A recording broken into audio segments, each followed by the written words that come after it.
This podcast is sponsored by the Institute for Rediscovering Psychoanalysis, and I'm privileged to be sitting here today with Professor Stephen Sidley. He's a professor at the Business School at the University of Johannesburg, and in March of this year, March 2025, Professor Sidley and I did a podcast which was a conversation about some of the impact that artificial intelligence is going to have psychologically on how people think about themselves and their place in the world. Subsequent to that podcast, I learned that Professor Sidley had done a crackerjack lecture for the faculty at the University of Stellenbosch, and he's going to give us that lecture today. And I think this is important for the Institute for Rediscovering Psychoanalysis because I believe, I've become convinced, that people are far too optimistic about the impact that artificial intelligence is going to have on the lived experience, on the narcissism, and on the conflicts and difficulties that people are going to experience as AI advances. Now, the title of this lecture is We're All Gonna Die, and Professor Sidley will undoubtedly justify that title, and I think it's provocative and also going to stimulate important thinking for mental health professionals, psychoanalysts, and others. The subtitle is Unpacking the Utopian and Dystopian Narratives of Artificial Intelligence. Welcome, Professor Sidley. Thanks, Barnaby. Just a correction, I gave the lecture at UCT. The Stellenbosch one is yet to come. Okay, so this lecture is usually given to in person to students, and this is the first time I've done it as an audio, which is actually fairly liberating in that I'm always wondering whether the students are distracted by actually reading the slides while I'm talking. Now I'm going to make the optimistic assumption that everybody is listening rather than looking at something else, which may or may not be true. The first thing that I want to get into before delving into the subject itself as to the utopian and dystopian narratives, interpretations, prognostications about AI is to try and define in most simplest terms what the difference is between what I call good old software and AI. And it turns out that there is a fundamental difference, and that fundamental difference is not always even clearly understood by professionals in the field. So at its simplest, AI uses a series of statistical techniques in order to allow it to learn, and there is an extension to that. It can learn autonomously without any human intervention at all, and it learns over time. Now, why this is important is we have never built a technology before that can learn. Not only have we not done it, we do not understand the implications of that. Good old software does not learn. There have been some attempts to try and make it learn, but basically it gets some input, it runs through a series of logical steps from that input, and it gives you an output. AI works completely differently. So let me just leave that there before we delve too deep into the weeds about how it manages to do that learning without having traditional software going from step to step.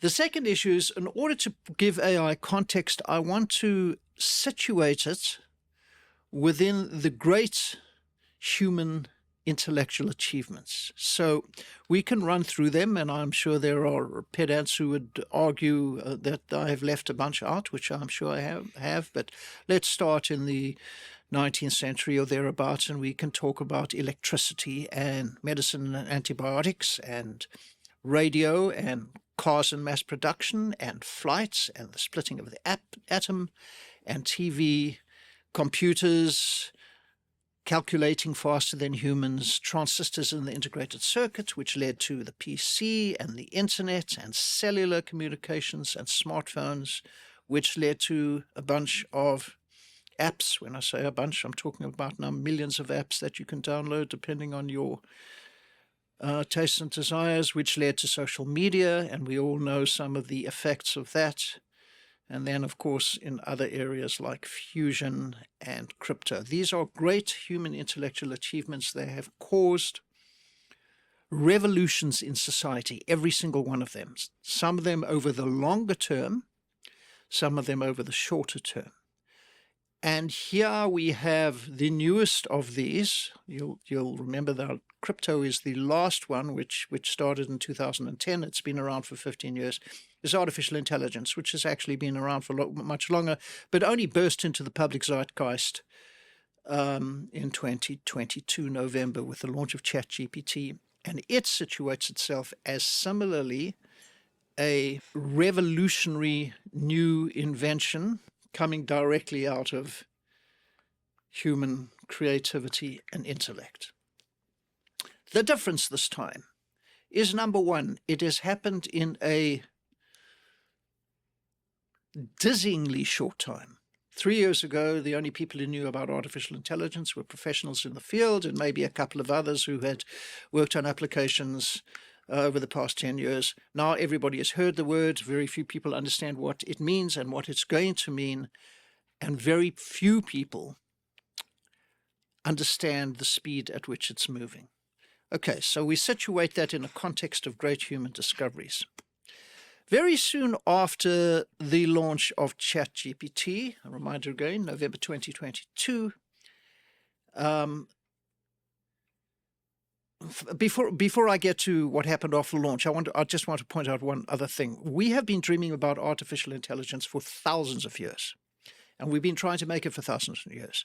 And I could go back to Jabir ibn Hayyan, I'm not sure I'm pronouncing that correctly. He developed the Arabic alchemical theory of Takwin. We've got Rabbi Judah Lowe, who invented the golem. We've got Jonathan Swift, when he published Gulliver's Travels. There was an automaton in there. There was Mary Shelley and Frankenstein, and up through all the arts, well, Blade Runner, Snow Crash by Neil Stephenson. Then there was the Deep Blue Chess Machine from IBM.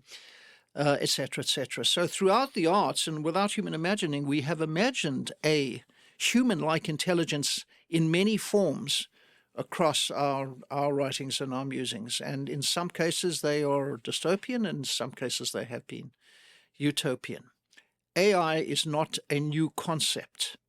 It was just not realizable. It became realizable over the past 15 years or a little more because of a perfect storm of things that happened both in mathematical formalisms, in the lowering cost of computers, and in the ability to ingest and access a lot of data. So let's leave that there and go directly into what happened after the launch of ChatGPT, which was the fastest uptake, Barnaby, of a piece of software in history. And what year was that again? November 2022, ChatGPT. Recent. This thing arrives. It's free. You can go on. It's trivial to use. There is no code. There is no fancy interfaces. You just simply ask it a question in English, and it doesn't matter if you make grammatical or spelling mistakes. Just ask it a question, and it responds.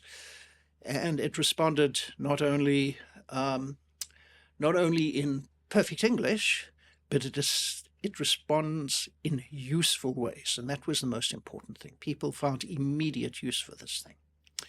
Some mere months later, March 23rd, an open letter arrives or is published by a place called the Future of Life Institute. Okay, and it is an institute of future thinking, which has on its board people like Yoshia Bengio, who's the founder and scientific director and a Turing Prize winner and a professor at the University of Montreal, and Stuart Russell from Berkeley, and Elon Musk and Steve Wozniak and Yuval Noah Harari, and 33,000 other people signed this letter. What does this letter say? This letter says, basically, very short letter, and it was a couple of paragraphs long. It says, we're moving too fast. No, this is incredible. We don't understand what we're doing. We don't understand the implications of this. And I quote, we call on all AI labs to immediately pause for at least 6 months the training of AI systems more powerful than GPT-4, which was the reigning one in March 2023. This, of course, causes an enormous amount of discussion. Well, if we stop doing it, will they stop doing it? And what is the pause going to do? And why is 6 months the right period of time to pause? And yes, I know we don't really know what we're doing, but we can't take our foot off the accelerator pedal, etc., etc., etc. It's written about it. It's in Time magazine. It's in the New York Times, etc. Then an interesting happens just very shortly thereafter. There is a character by the name of Eliezer Yudkowsky. He's very famous in the AI world, self-taught. He's a professor emeritus. He never went to school. He never got a PhD. He's the founder of the Machine Intelligence Research Institute, and he refused to sign the letter. The reason he refused to sign the letter is he said it is not strong enough. A 6-month pause is pointless and ill-considered. Now, I'm going to quote what he said because it is so powerful and terrifying. So if all of you are sitting down, I hope here is what Yudkowsky said. Many researchers steeped in these issues, including myself, expect that the most likely result of building a superhumanly smart AI under anything remotely like the current circumstances is that literally everyone on Earth will die. Not as in maybe some remote chance, but as in that is the obvious thing that will happen. He goes on. He says, without precision and preparation, the most likely outcome is that AI does not do what we want, does not care for us, and does not care for sentient life in general. That kind of caring is something that could, in principle, be imbued into AI, but we are not ready and we do not know how. He goes on. Absent that caring, we get the, quote, the AI does not love you, it does not hate you, and you are made of atoms that it can use for something else. He goes further. He says to visualize a hostile superhuman AI, don't imagine a lifeless, book-smart thinker dwelling inside the internet and selling ill-intentioned emails. Visualize an entire alien civilization, thinking at millions of time human speeds, initially confined to computers, in a world of creatures, that's us, that are, from its perspective, very stupid and very slow. A sufficiently intelligent AI won't stay confined to computers for long. In today's world, you can email DNA strings to laboratories and produce proteins on demand, allowing an AI that is initially confined to the internet to build artificial life forms or bootstrap straight to post-biological molecular manufacturing.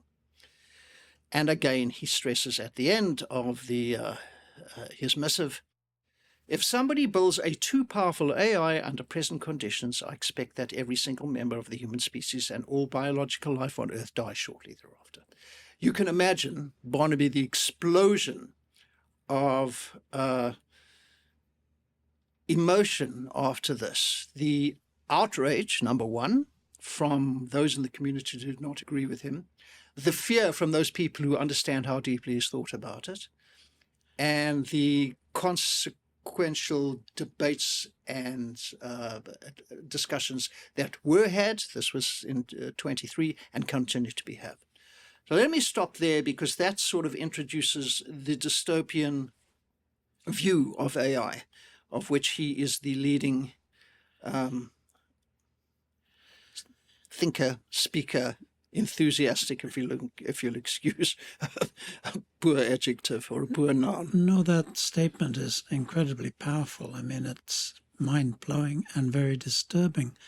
But the many experts who wrote the original letter advocating a pause, were they disagreeing with his more extreme conclusions? I have the statistics on that. How many of these people agreed with him? Here we go. Okay. So I'm going to choose two of them and then give you a wider distribution of agreement and disagreement. So there was obviously some pushback. Robin Hanson, who's another one of these polymaths, he applied his own set of assumptions and carefully structured. He drew on evolution, he drew on maths, he drew on psychology, he drew on politics, he drew on law, he drew on ethics. He's one of these guys who's equally skilled in all of those areas. And he concluded that the end of humanity under the boot of artificial intelligence was only one of the various possible outcomes of continued AI development. And one of them optimistically included a scenario where we set up a collaborative peace treaty between humans and AI, committing not to harm each other, just like competing societies have done for years. But it gets a little darker here. So when he was pushed, he reluctantly estimated our chances of AI giving us the boot at about 10%. And it was a bit hand-wavy on the timeline. And when he was pressed again, he indicated if it happened, it would likely to happen soonish, certainly within our lifetimes. Not as soon as Yutkowski's predictions, which are pretty much imminent. Then there was a third person, a Dr. Paul Christiano, another much-cited polymath smart guy, gave about an 80% chance of humanity carrying on without extinction, and reckons that it will happen within 10 years or sooner. But he also waved his hands and said, we can't be certain about these things. It's very unpredictable. But remember, though, so we got 100% with Yutkowski. We've got 10% we're going to be gone with Hansen. We've got 20% we're going to be gone with Cristiano. It gets worse than this. And they did a study of about half of all AI researchers. What do you guys think? Everyone agreed there was over a 10% chance of the worst case scenario materializing. And this study, that particular study, by the way, was done before ChatGPT. So I don't know about you, Barnaby, but if somebody says there is a 10% chance you're going to have an accident on the freeway tonight, I would not go out. It's a terrifyingly high number. But that seems that what's wrong with that analogy is there's nowhere to go out to. nowhere to stay at home to. There's nowhere to stay. Yes, staying at home would be as dangerous as going out on the freeway. The temperature. Exactly. Yeah. Okay.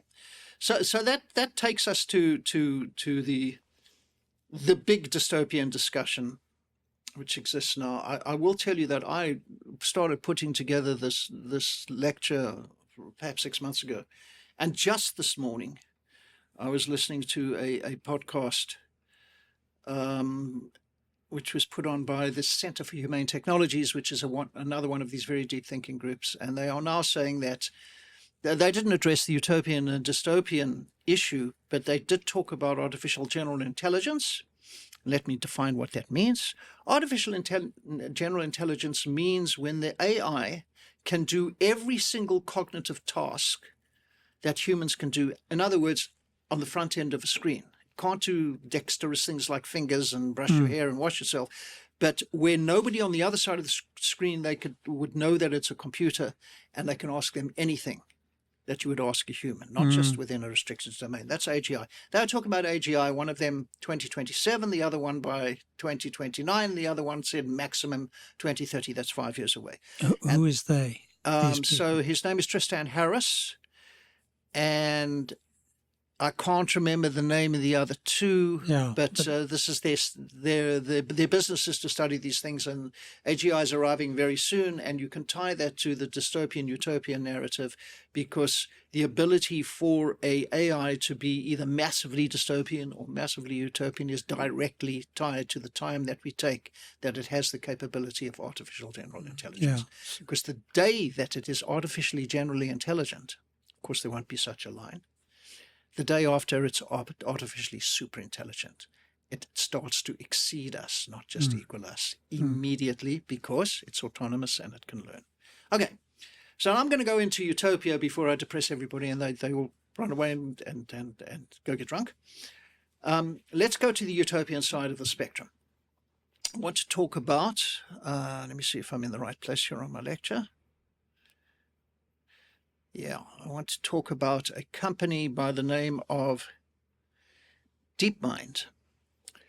DeepMind started using AI a very long time ago to play video games, and they got very good at having systems that were trained on video games, and they moved up to the game of Go, which is probably the most complex game ever invented by humans. It's a Chinese game. And they fed Go millions and millions and millions of Go games. And it's a very simple game, by the way, for those of you who haven't seen it. The rules are very simple, but it's very, very complex in strategy. And so only the cleverest of game players can get to master level. So they send it millions of Go games, and it becomes the best Go player in the world. There is a very sad event that happened when the world champion, a guy by the name of Lee Sokol, was beaten by Go and left the auditorium in a state of severe distress that his life's work had now been overtaken by a machine. What was even more tragic about that is this guy, Lee Sokol, who was the grandmaster and had never been beaten. And he was famous all over Southeast Asia. All over Southeast Asia. Famous to the extent of a famous American sportsman. Yeah. At that level of celebrity. Yeah. Lionel Messi famous. He's not American, but...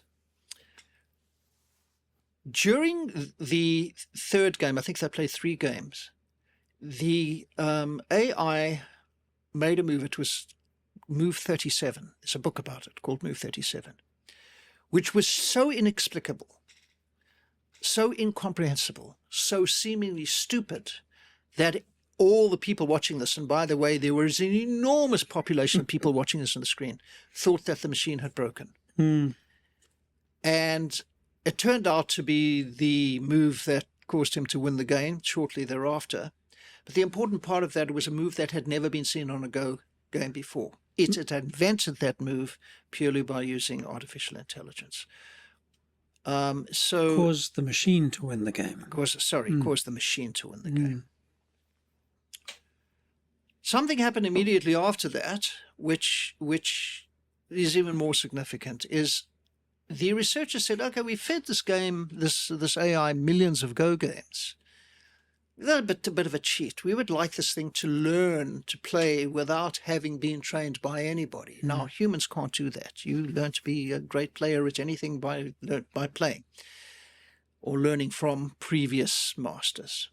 What they did is they gave the AI simply the goal state, the final state, which is the winning state, and they got it to play against itself. Now, it had taken a couple of years to train Go on previous games. It took, and was called AlphaGo 2, I think. It took AlphaGo 2 48 hours to go from scratch to being the best player in the world. 48 hours by playing against itself millions and millions and millions of time. So the scale, the speed of learning compared to the speed of human learning is so overwhelming as to be fairly difficult to digest. So then what do these researchers do after that? They say, well, it's all very well to have an AI that can learn what humans spend their lifetimes learning. It can learn it in 48 hours and be best in the world, but, this is just a game. What can we turn this to? But you also said something happened to Lee, the grand champion. It was the attitude of distress and grief and the meaningless of his life as he sort of walked shoulders down out of the auditorium. There's a I think there's a Netflix movie about it, at least on one of the streaming systems. And there was very sad. There was an international chess champion who I don't remember the name, but who retired or something. Kasparov, after being beaten by... After being... Right. Yeah, right. That's correct. Please continue. Right. So they take this architecture, let me put it there, architecture, and they say, what can we do for the betterment of mankind? Winning at Go is nice, but can we turn this to the benefit of society? So I want to talk about proteins, of which I know little because I'm not in that field, but it's a specific class of molecules, and they're resident in our bodies, and they do a wide variety of stuff. And all of it keeps us running smoothly. So there are different flavors of proteins depending on their form and function, like collagen, which we've all heard of, which is the scaffolding for our skin, and hemoglobin that carries oxygen to our blood, and insulin, which regulates our sugar levels, and various other things. And it goes out and assists in obvious things like whether our eyes are blue or our ears are big, etc., etc. It is the engineering system of the body. About 200 million of them are known to be in our bodies. Now, proteins have the very specific and critical property of folding into complex 3D shapes, the molecules of a complex 3D shape, loops and curls and coils and pleats. I'm sure everybody listening has probably seen pictures of these things. And sometimes, mysteriously, they fold incorrectly. And when they fold incorrectly, what do you get? You get a horror show of miseries: Huntington's, Parkinson's, Alzheimer's, cystic fibrosis, cancers, mad cow disease, and more.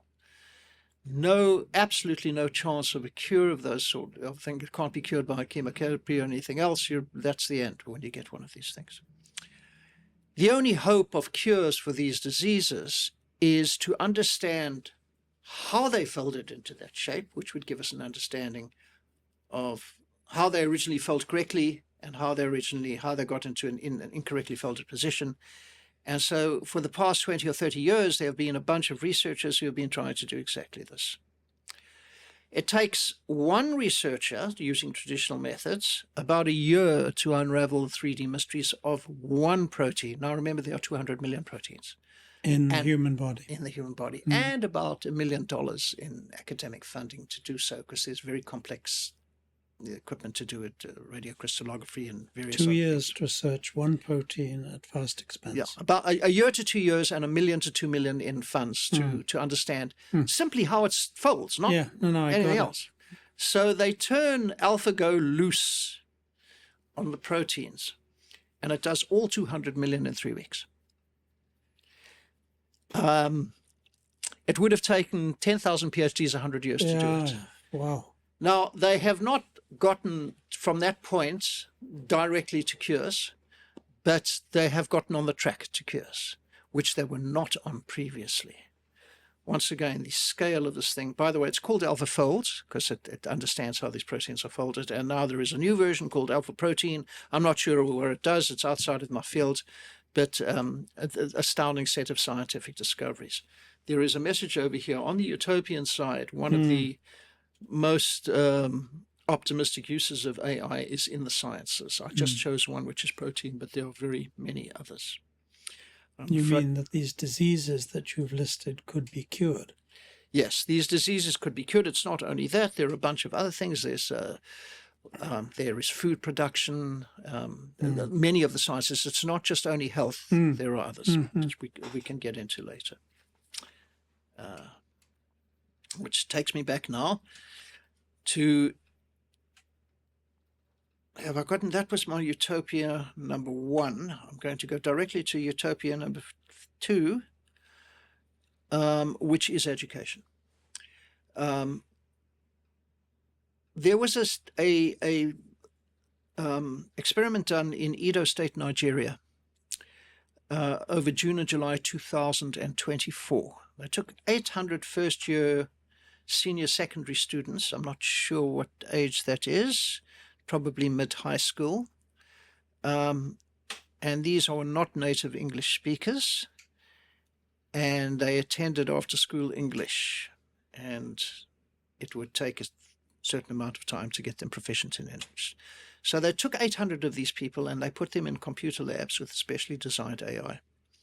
Twice a week for 6 weeks.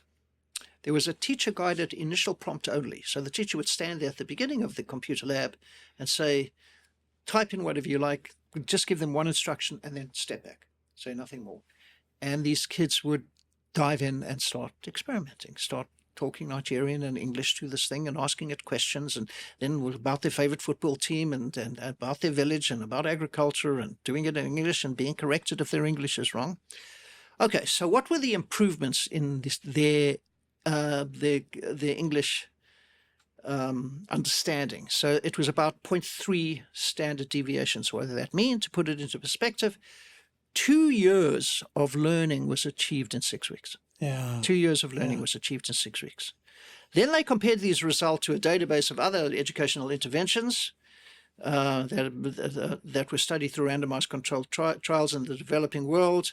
Outperformed 80% of them, including really good ones like structured pedagogy and teaching at the right level and all of that sort of stuff. The effect of AI on education is, in terms of learning, is going to be profound and fast. And there are some difficulties here because as of the very last studies, which were just weeks ago, there are no students anymore who don't try to hand in essays written by ChatGPT. Mm-hmm.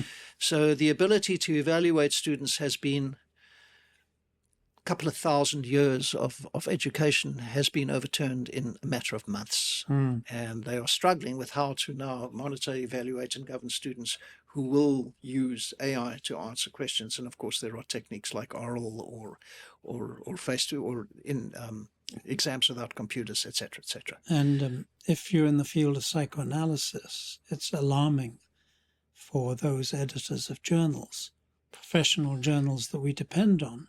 Yes, that you cannot tell. You cannot tell. It's plagiarism proof. Absolutely, and you have no idea really whether there is authentic clinical work being reported, done, or whether this is something concocted by AI. I heard, just to go off-piste here for a moment, I heard a kind of tragicomic story the other day. A friend of ours had a opening in her company, excuse me, for 2 lower-level sort of communications marketing people, youngsters in their early 20s who would come and do some of the marketing grunt work that she required. And she could have got somebody easily, but she wanted to use one of the youth recruiting platforms that reach out to previously disadvantaged people. For those of you who are not in South Africa, this is a big thing in South Africa. So she put the recruiting ad on this platform, and she received 400 responses for the 2 positions, which in and of itself is pretty tragic. But 397 of them used ChatGPT. How does she know they used ChatGPT? Yeah. Because at the end of the CV, she would see a thing in parentheses that said, "Please fill out your own experience here if it helps." And she said the 3 that were not ChatGPT composed, she said they were just too terrible for her to hire. So the whole thing is awful. Okay, so that's Utopia. By the way, the issue of education. Yeah, goes okay. We step one more into a nice utopian thing that's happened is grading. And while doing lots of homework is an anathema to students, doing lots of grading is an anathema to teachers and professors, lecturers. So the International Institute of Applied Sciences in Switzerland came out with a paper just recently called "Beyond Human Subjectivity and Error, a Novel AI Grading System." They trained it on a large set of exam data from university courses across a large range of disciplines. This is the important part. It was not domain specific. It was across all humanities and sciences. This is exams that have already been written and graded. They evaluated the trained model's performance against the held out test data, and in the first experiment they did, they found very high accuracy levels when the AI graded the paper across a broad spectrum of unseen questions and unseen courses. Right, but it got even more interesting than that. So they assembled another test data set from real historical exams, and the historic grades contained in those data were awarded to the students in a regulated, legally binding examination process. And so they were the ground truth for the experiment. When we asked certified humane domain experts and our model to grade the historic students, again without disclosing the historic grades, the model median absolute error was 44% smaller than the human regraders. That implies that the model is more consistent than humans in grading. And of course, consistency in grading is absolutely critical to fairness, etc., etc., etc. So lots of interesting work in that regard. I think I'm going to pull you back to Dystopia for a moment. Yeah. Okay. Jobs. Jobs is the one that everybody's worried about, and nobody was much worried about automation prior to AI because automation usually was replacement of fairly low skill work. This is different. It's coming for high skill work in more profound ways than it's coming for low skill work. So, you know, my depressing slide over here is Dystopia number 2, jobs. Yes, you're going to be replaced. And I'll tell you a personal story about this in a moment. So if you look at some of the capabilities of AI that are already operating at human level, you have image classification, visual reasoning, language understanding, language inference, multi-language understanding, reading comprehension, competition-level mathematics, master-level software coding, reasoning, predictive reasoning, and critically, common sense reading. If you throw all of those into a basket, you have almost all the capabilities you need to do any job. The personal story I want to tell you is I have somebody close to me who went out, asked my advice as to what graduate program they should go study. I said, well, go study AI, you'll get a good job. And it turns out that AI is now writing software. He had studied software engineering, is now writing software faster and more reliably than most software engineers. And all those software engineers, which was at the highest level of skill for the past 30 or 40 years, are all going to be gone in 5 years. They're just simply not going to be there. I perhaps may have given the wrong advice. Okay, so I want to continue on the jobs. January 2024, they interviewed 2,788 AI professionals. The paper is called, very literally, Thousands of AI Authors on the Future of AI. They say if science continues undisrupted, the chances of unaided machines outperforming human in every possible chance was estimated at 10% by 2027, 50% by 2047. The importance of those two figures is that was 13 years sooner than the study that was done the previous year. And as I mentioned earlier in this lecture, there are a bunch of people now who are saying, no, it's not 10% by 2027. It is a certainty before 2030. The certainty is? The certainty of machines outperforming humans in every possible cognitive task, not physical. And that's the benchmark that in the dissident letter that you read earlier. Yeah. After that, we get into an area where we are, according to the dystopians, right, where we will lose control of this technology. Right. And it will, well, there's already evidence that some of these AIs have learned how to deceive their programmers. So once you start getting into deception and goal-oriented behavior, you've lost control of this thing in ways that we don't fully understand. Jobs. I want to talk about a company called Klarna in Sweden, one of the biggest payment companies in the world. They service 150 million companies. January 2024, they laid off 700 mid-level customer support workers, 700, a big number. This is Sweden. This is a nice liberal, social networks, etc., etc. They were all replaced with a chatbot. They have now reported 25% fewer repeat calls. Customer satisfaction is as good. 75% of all calls are now handled by the chatbot. The cost of the chatbot is zero. And AI is now expanding to all other areas of the company.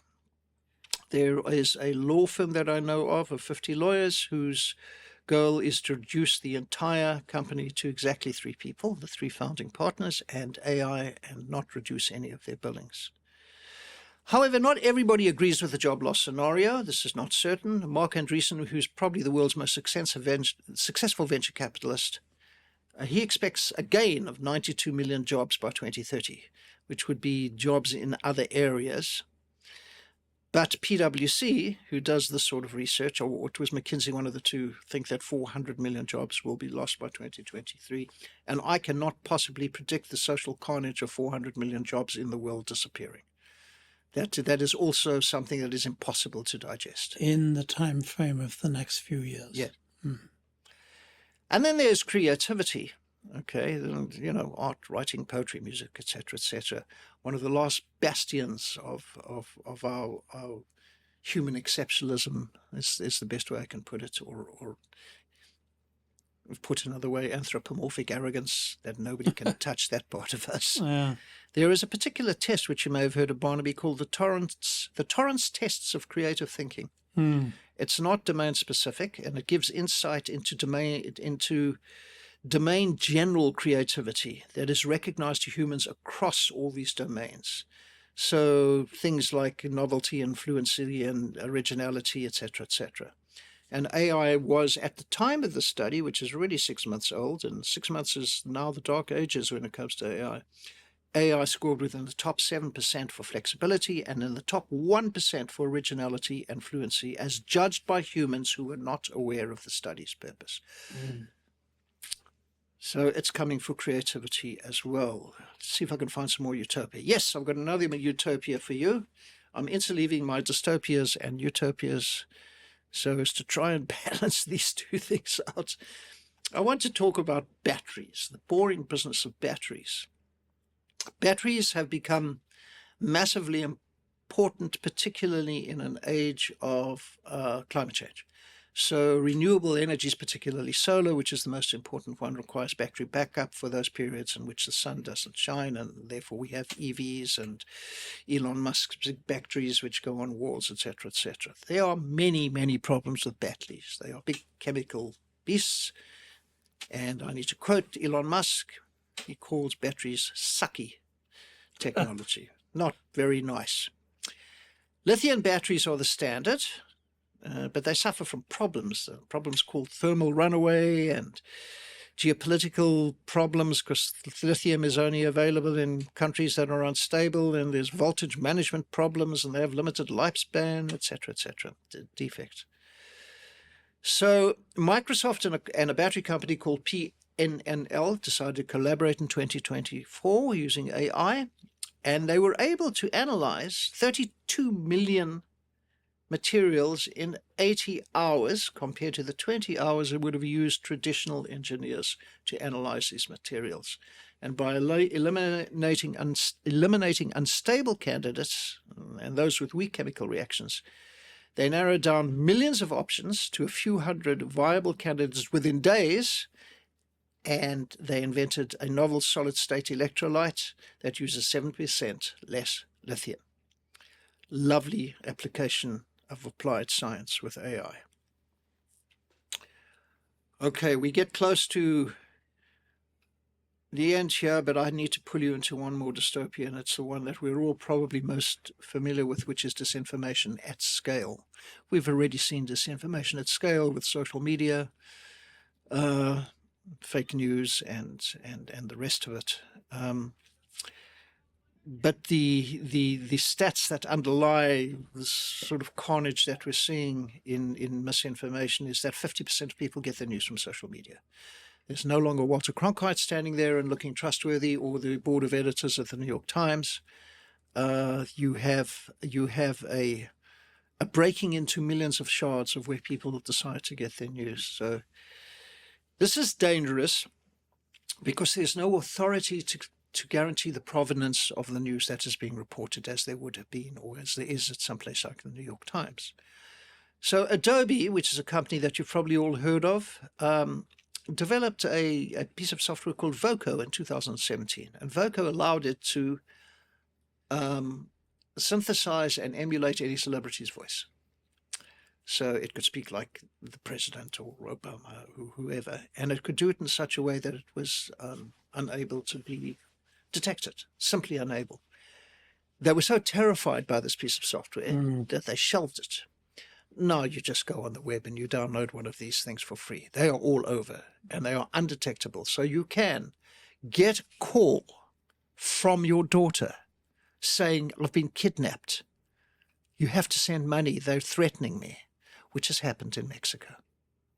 You think it's your daughter. Right, so that's not very much fun.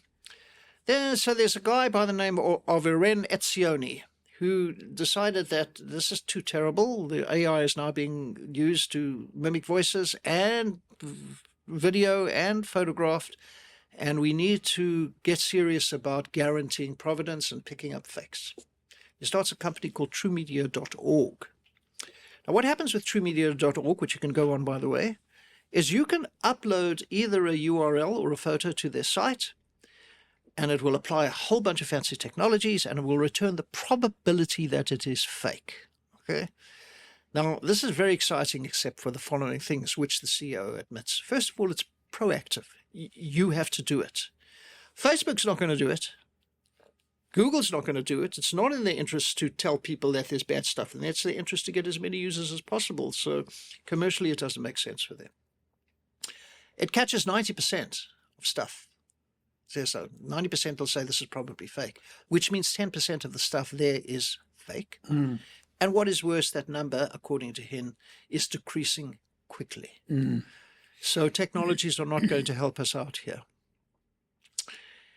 Tristan Harris, who is the CEO, I suppose, of the Center for Humane Technology, who thinks about all of these things, makes the following comment. He says, the human body spends about 15% of its energy on our immune system. The US spends 20 to 25% of its GDP on its immune system, which is their police and defense and firefighters. AI industry spends $1 for every 1,000. It spends 0.1% of its budget on AI security. Conclusion, we are not taking this risk seriously. Yeah. Yeah. Yeah. So what is our default position over here as far as misinformation is concerned? And I have said this a number of times in lectures and private discussions. Our default position has to be to believe nothing we see or hear, and that is a very sad place to be. Mm. Okay, which brings us close to the end, which is the ethics problem. Why can't we stop? Why can't we stop this? Why can't everybody say terrible things are going to happen? Great things are going to happen, but the terrible things are going to happen may end us all, may disempower us, lessen the quality of our lives, or make us altogether extinct. And there are in history some examples of global agreements that have been signed because of those very things. The most famous of all is nuclear. It's a global agreement because everybody's scared of everybody else bombing them. So we signed a global agreement which has held up pretty well for the past 70 years or so. We have global agreements on laser blinding lights. They're called, blinding laser lights in warfare, not to use lasers that will immediately blind people, which is held up. We have biological warfare, which has partially held up, although it has been used in Syria and by other bad actors. We have global laws in the genetic engineering world, which are taken very seriously, as much in America as China. But we have a problem here, is that everybody knows, from politicians to strategists to scientists, that the country that wins the AI race, because of its exponential growth at excellence, will own the world. Mm. It is the biggest prize of all. You become the superpower for all time. Nobody wants to stop. If you stop because it's moving so fast, if you stop for 2 months, China's taken over. And there are already indications that China is pulling ahead anyway. Everybody's absolutely terrified of the other country getting to a point where they can use AI to build autonomous weapons and misinformation at scale, blah, blah, blah. So there will not be a global agreement. In addition to that, we have an ethical problem because China doesn't agree with the same ethical frameworks that America may put in place. They have a different worldview, and they say, well, we're not signing those things because we believe our people should behave in the following way, and you don't. So we'll never, ever come to agreement on this. It is my conclusion there is no chance of a global agreement here. Noah Yuval Harari says it better. When you talk with people leading the revolution, most of them, maybe after an hour or two of discussion, will generally say, yes, it would be a good idea to slow down and give humans a bit more time, but we cannot slow down because we are the good guys. We want to slow down, but our competitors will not slow down. Of course, everybody thinks they're the good guys. And January 2025, China, which was considered to be a laggard in AI, which was never expected to imagine that they could compete with American genius in this field, comes out with a chatbot called DeepSeek, which is shockingly good. Okay, they are right there. They are now publishing more AI research papers in peer-reviewed journals than America. Right, so we have Mark Andreessen, who I called before, and he says the single greatest risk of AI to the world, he doesn't talk about AI killing us. He says is that China wins the global AI dominance, and we, in the United States, do not. Jake Sullivan, who was the deputy director of the Security Council, I think, he said, of all the problems in the world, AI is the largest. It's dramatic, and it's dramatically negative. Includes the democratization of extremely powerful and lethal weapons, massive disruption and dislocation of jobs, which we've talked about, and an avalanche of misinformation, which we've talked about. And then that cheery note, I get to the end of my lecture, and I usually stare into a face of stunned students who were just going about the days, and they got told that there was if I'm allowed to swear, there's a wall of shit coming at us from the stuff, and the wonderful stuff that's coming will be wonderful, but the not wonderful stuff, on balance, will wipe it out. And that's where I leave this for people to cogitate. Well, I would thank you, but it is your audience of one, as we record this podcast, is absolutely stunned and stupefied. In a way, the positive utopian aspects almost melt away for one's emotional grasp of them as one listens to you talk about the dystopian. Yeah. Starting from the very real possibility of human extinction within a very short time frame. Within a short time, yes. And if we believe you, and of course, no one is going to want to believe you. Yes. No one. Yes. I mean, that has devastating emotional, psychodynamic impact on how we live our lives, how we think about ourselves, how we think about ourselves in the world, in a way of a far deeper nature than whether or not I'm going to lose my job, which is serious enough. And then we get to the fact that you said it so incisively. We can't actually trust anything. Yes. And that is a very profoundly existentially disturbing world to live in. It is. There is an interesting, I suppose it's a psychological dynamic of some point in which today is no different than tomorrow. And from that small piece of evidence from our own daily lives, we make the assumption that each day will be not much different than the next. But as somebody who spends his entire day looking at the edges of artificial intelligence, the changes are dizzying. They're impossible to digest. If I blink, you've lost your way. So the changes are daily. The announcements are daily, and the impact is going to be soon and large. And it will come at us, I suppose, when we least expect it. You can ask the obvious question, Barnaby, is how do I get through the day? Without taking extreme actions like offing myself because I'm so depressed, and I suppose I do what everybody else does. I have a scotch at 6 o'clock and a nice dinner and watch a bit of TV. Yeah, I mean, since the first time I heard you speak about this, and why I'm so pleased that we've done these 2 podcasts, is that you are so clear on the escalating nature, exponential acceleration of these developments. You're so very clear on the unstoppable nature of it, very clear on the autonomous nature of it, that AI is going to do its own thing. And the sort of naive view, which I've now heard a lot, including from professionals in psychoanalysis, that sort of, well, it's no better than the data we feed it, or, well, we can always pull the plug on it, is absolute nonsense. And you have articulated, I think, brilliantly, how profoundly psychologically disturbing this is all going to be and already is. So I thank you for your clarity and your truth. Thank you, and I apologize to anybody who listens to this and whose day I have subsequently ruined. Well, I think that's many of us, but we need to face what we need to face. Yes, indeed. Thank you again. Thanks, Barnaby.